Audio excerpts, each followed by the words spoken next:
Hey guys, so you ready for today's March 21st, 2025, 10:37 a.m. Central Time. This was a subscriber's request dismantling the Department of Education and EPA rule rollback, success or failure. Basically, whether this stuff's going to happen and what they're doing smartly. John said, curious to hear your thoughts on Trump's effort to dismantle Department of Education, EPA, etc. from a legal perspective. What are they doing that is brilliant from a legal perspective, and what legal blind spots? Well, the EPA situation is pretty simple. The EPA is obviously not going away.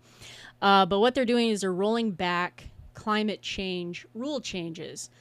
With SCOTUS actually ruling on Chevron deference, which has to do with federal's interpretation of the law disappearing, it's going to be very difficult for agencies to do what they're doing. Like, for example, the IRS recently, in law, by the Inflation Reduction Act that the Democrats passed, they changed it from $20,000 to $600 regarding income.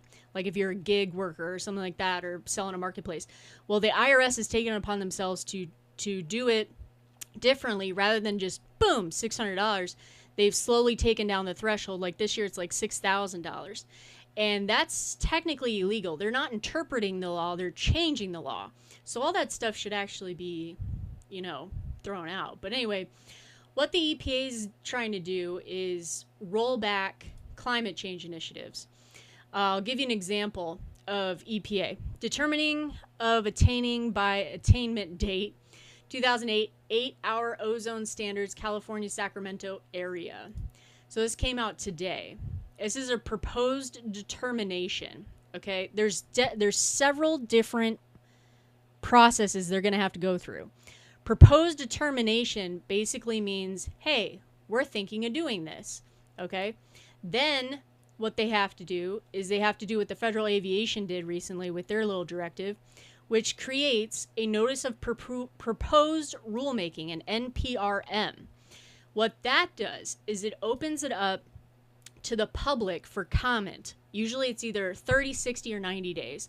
It's supposed to always be 60 or 90, but somehow some of these departments get away with 30. I don't know how or why. And then after that, they come out with their responses to those things. And if they feel they need to keep that NPRM going and have more people respond, then they do it that way. Otherwise, they jump to a proposed rulemaking, which is a PRM. And proposed rulemaking is basically saying, in their instance, with climate change stuff, like, we're overturning this. This is how we're going to do it.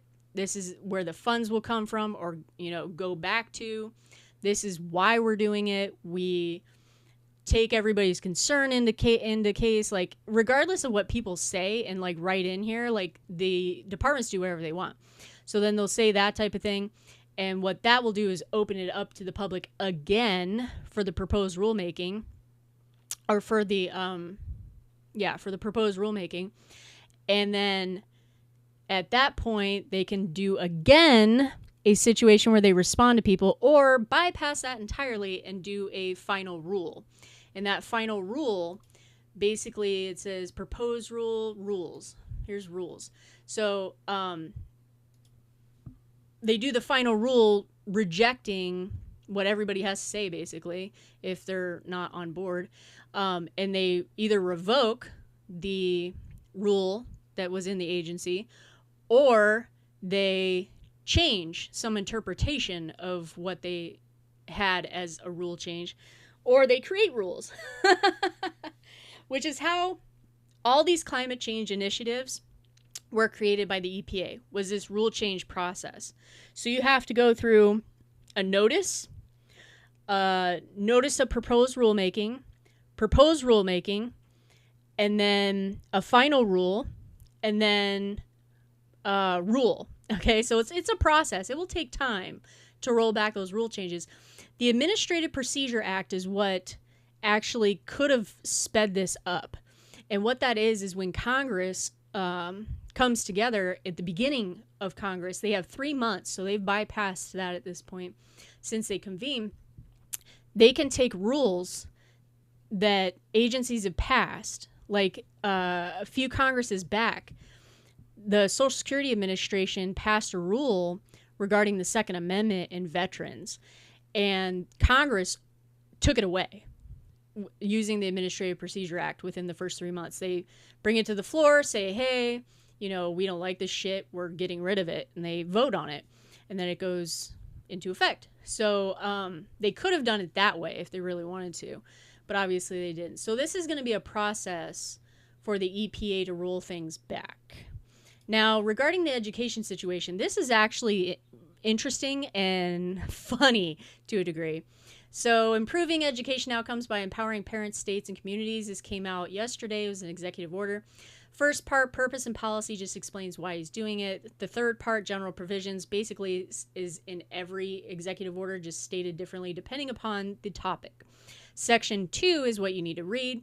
Closing the Department of Education, returning authority to the states. A, the Secretary of Education shall, to the maximum extent appropriate and permitted by law, take all necessary steps to facilitate the closure of Department of Education, return authority over education to the states, local communities, while ensuring the effective and uninterrupted delivery of services, programs, benefits on which Americans rely.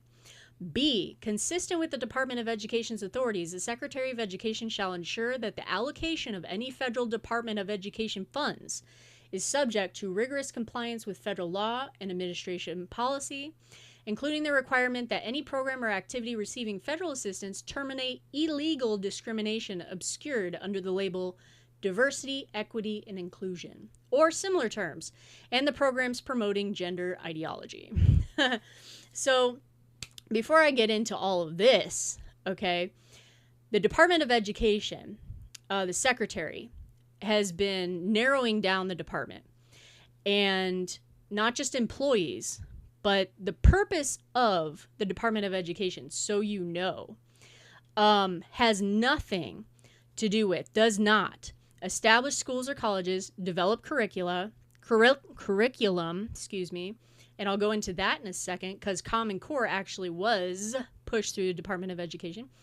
Set requirements for enrollment and graduation, determine state education standards, or develop or implement testing to measure whether states are meeting their educational standards. Like, what the fuck does the Department of Education do? They're a loan department. That's basically what they are. They give grants to states. They do federal loans. They do stuff that has to do with, like, rural and low-income areas, students with disabilities, like all these loans go out and federal grants go out and Pell Grants and all this shit. So it's basically like a goddamn bank, okay? And they also give money to the unions for their pet projects too. Like they gave the unions tons of money from COVID-19. That's where that money came from, was the U.S. Department of Education. So the unions are pissed this is going on. So the first thing that she had to do was to stop any new applications for loans. And she did. It says AFT sues U.S. Department of Education, demands justice for student loan borrowers blocked from affordable loan payments. This came out March 19th, so a couple days ago. And it says Washington, last night, 1.8 million member AFT sued United States Department of Education for effectively breaking the student loan system, denying borrowers access to affordable loan payments, and blocking progress towards public service loan forgiveness in violation of federal law. And then it says 3 weeks ago, federal education officials eliminated access to income-driven repayments, the IDR plans, student loan repayment options that give millions of people the right to make their loans they can afford, by removing the application from the ED's website, secretly ordering student loan servicers to halt all processing, in addition to providing millions of borrowers with the ability to tie their monthly payment to their income. Family size IDR plans are the only way for public service workers to benefit from PSLF, a critical lifeline for teachers, nurses, first responders, millions of other public workers across the country. Well, guess what? This stupid IDR didn't come around until COVID. This wasn't even like a thing. So people were paying their student loans, period. And if you weren't, you were defaulting on them. So you were basically responsible for your fucking student loan. So It says, quote, by effectively freezing the student loan system, the new administration seems intent on making life harder for working people, including for millions of borrowers who have taken on student debt so they can go to college. The former president tried to fix the system for 45 million Americans, but the new president is breaking it again. The AFT has fought tirelessly to make college more affordable by limiting student debt for public service workers and countless others. Progress that's now in jeopardy because of the illegal and immoral decision to deny borrowers their rights under law. Today, we're suing to restore access to the statutory program that are an anchor for so many that cannot be simply stripped away by executive fiat. So they filed a lawsuit. So it's AFT, which is this teachers union, the massive teachers union, and the U.S. Department of versus the U.S. Department of Education. So they're trying to restore that program that, you know, people look at their income and their family size and all this bullshit, and they change their student loan payments. That application has been removed from ED's website. Also, any loans for or applications for new loans have also been removed from the ED's website. So they're having a stroke, okay? So besides the point, I wanted to point this out, though. Because of the fact Department of Education says they don't develop curriculum or do any of this bullshit, and they're basically just a bank. If everybody remembers Common Core that began in 2010, the people who started this the initiative was sponsored by the National Governors Association and the Council of Chief State School Officers, okay?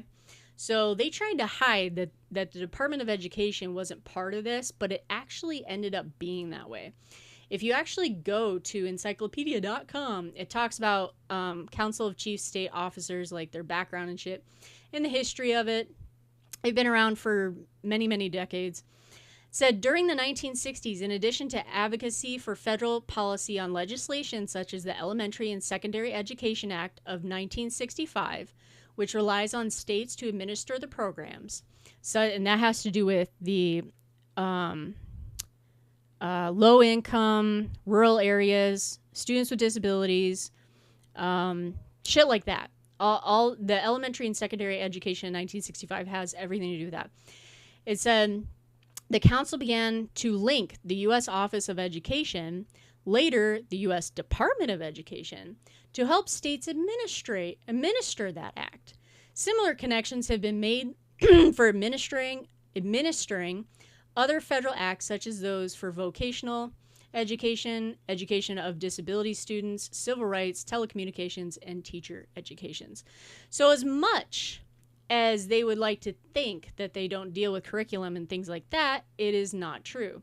The growth of these supportive administrative activities, together with increased assistance to the DOE on data gathering and securing new foundation funds, expands annual resources from 2.5 million with 15 staff members in 1986 to 17.5 million, 75 staff members in 2001.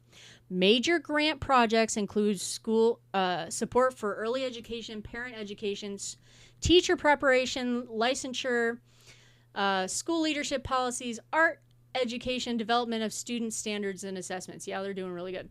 So in other words, these people get paid by the Department of Education too, and they work with the Department of Education regardless of what the Department of Education claims.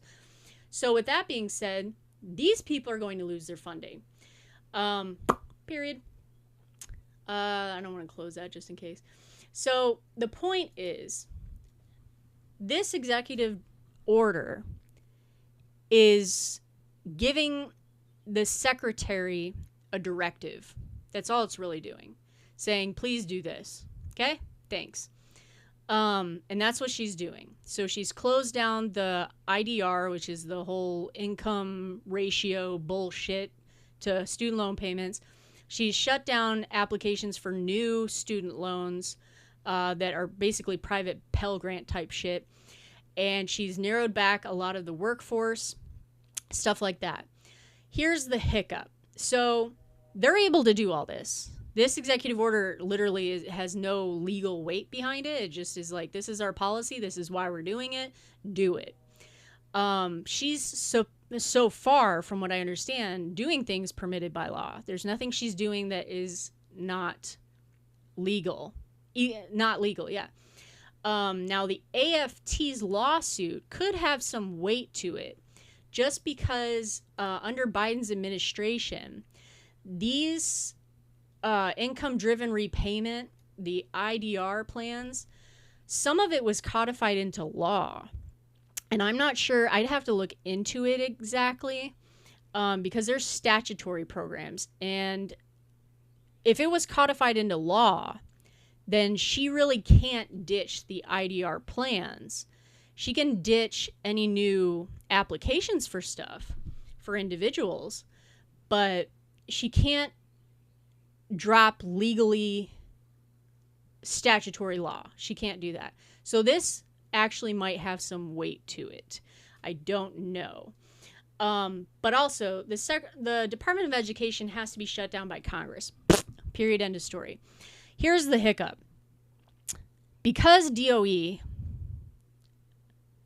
gives out grants, Pell Grants, grants to states, grants to all the bullshit that falls under the Education Act with low income, disabilities, blah, blah, blah, vocational, all this shit. All those things are in the works. So basically they're just paying out all this stuff, right? They're a bank.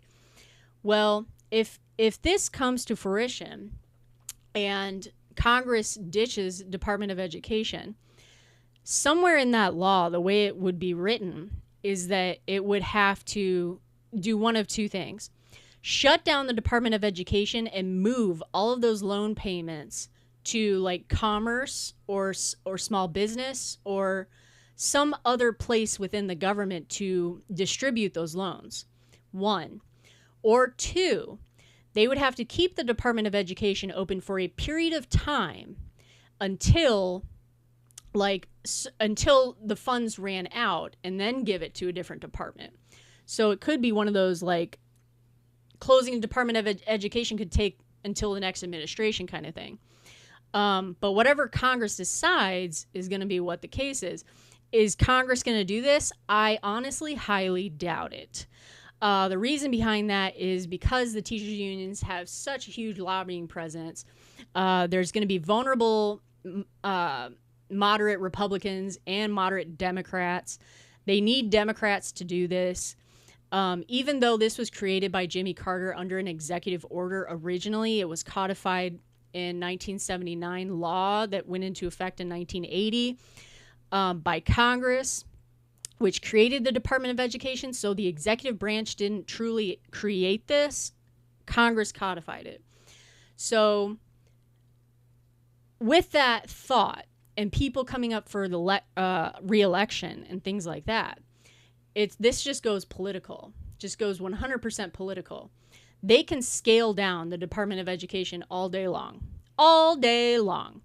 But if another administration comes in, because Congress doesn't act, they can just revamp it and go way back up again. So that's it. It's either the doors close because Congress does it, and these loan payments and grants and all this stuff, all this bullshit that these people deal with, goes to a different department to lend out, or this fucking Department of Education lasts a while. It's kind of just... And here's the other hiccup, okay? Because not every state has school choice or vouchers for parents or any of that shit, right? Not many states don't. So with that being said, this whole like empowering parents, states, and communities, the idea of closing the Department of Education was to give the money to the states that goes to the parents, and the parents kind of decide stuff. So here's the other hiccup. All of this is going to have to coincide with what the states decide to do. The states will have to pass legislation to determine what they want to do with that money. Period. So that's there. Then every locality can obviously do different things too. Trying to pass something in a house or a state house or a state congressional house, I should say, because there's a Senate and a House, is going to be difficult too in many states, whether it be blue, red, or mixture of them, because of the same thing, politics. So all of this has to coincide with one another. If they're smart and Congress shuts this down and takes the loan system out of Department of Education because they shut the doors and gives it to the Commerce Department or small business, which small business wouldn't make sense, but Commerce Department, and they're distributing the loans, then it doesn't get as complicated because things can slowly and gradually change as the states determine what they want to do. And also the lobbying in the states from all these fucking unions and stuff like that. I mean, it's our education system is trash. Period. End of story. The unions are trash. Period. End of story. So this is not needed. But a lot of people besides the unions, like these people, Council of Chief State School Officers, and there's other little branches of bullshit that are out there with people that get grants to do research on education, which is obviously working very well, are going to lose that type of stuff too, because that's federal funding that Congress gives to the Department of Education that is a pet project the Department of Education then reallocates to these people. That's not going to be there anymore because DOE is not going to be there. And unless they continue to do it for, like, I'll say the Commerce Department to continue those types of things. So a lot of people are going to be losing funding here. A lot of people. It's going to be affecting a lot of shit. So this is not an easy process whatsoever. This banking department for education is a disaster. Our scores are hilariously bad. I mean, James was working with some dude the other day that couldn't even read a goddamn clock. Of course, he could read a digital one, but he couldn't read an analog. It was like, what is happening to this country that all these people are so stupid? It's intense. So, unless you have some, I don't know, genes or parents that care, or you're just naturally intelligent, like whatever the fuck, the school system will fail you, especially these days. The Democrats got way into the school systems, actually while I was in school, but I didn't see much of it. So they basically started affecting Gen X than they did the millennials, even though some of my friends did go through some bullshit in school. But the Democrats took over the education system and basically, as everybody says, indoctrinated students. And now we have retards walking around blowing up Teslas and stuff. And they're just activists, and they get, graduate degrees in like gender studies and stuff, and arts and all this other bullshit, and they wonder why they can't find a job. So they indoctrinated a whole generation of people. So by getting the Department of Education out of the equation, it's going to be more difficult for Democrats to control certain types of things getting into the education system, because the states will be running it. They will be going over like the curriculum hardcore. They will determine whether parents get vouchers so that certain schools go away, like certain public schools could go down because people are pulling their kids out of it. I mean, this is a huge, huge process. Is it doable? Absolutely. Do I see it happening? No, I honestly don't. I don't think Congress will act on this. It's politics. All it is politics. There's going to be lawsuits. There's already a lawsuit from the union.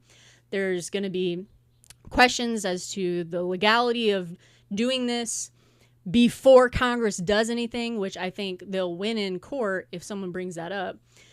Because she is staying so far as I know, within the law and the framework of the Secretary of Education. So that should be fine. But, they ruled the other day that U.S. aid workers could go back to work. So it's like, Are they going to rule that for the Department of Education too? It's kind of goofy. Like, a lot of this shit's just getting crazy. So anyway, that's the video on dismantling Department of Education and EPA rule, rollback, success, or failure. Hopefully that helped. Take care, guys. Have a great day.